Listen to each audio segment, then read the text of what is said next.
Bazincourt, 774 habitants, une petite commune du Vexin, a priori tranquille.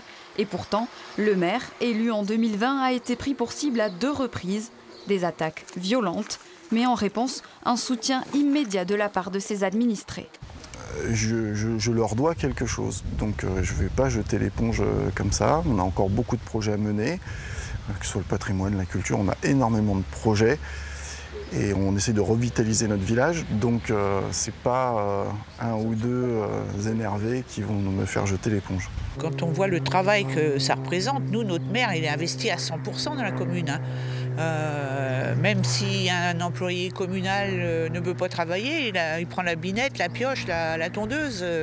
J'ai jamais vu un maire comme le nôtre. Alors c'est pour ça que je trouve vraiment inadmissible des choses pareilles.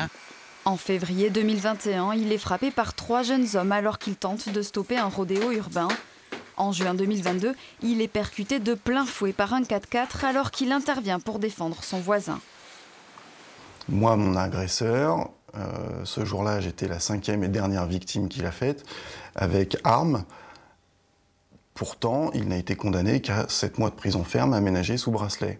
On est très loin de la peine maximale encourue et pourtant, ce n'était pas une infraction minime. Selon lui, les nouvelles mesures du gouvernement qui prévoient des peines plus lourdes, jusqu'à 7 ans d'emprisonnement et 100 000 € d'amende, ne sont pas adaptées. Il faut vraiment travailler sur le fond. Je ne pense pas que la solution qui soit proposée, qui est de former les élus par des référents, j'ai cru voir du GIGN ou quoi, c'est pas une solution.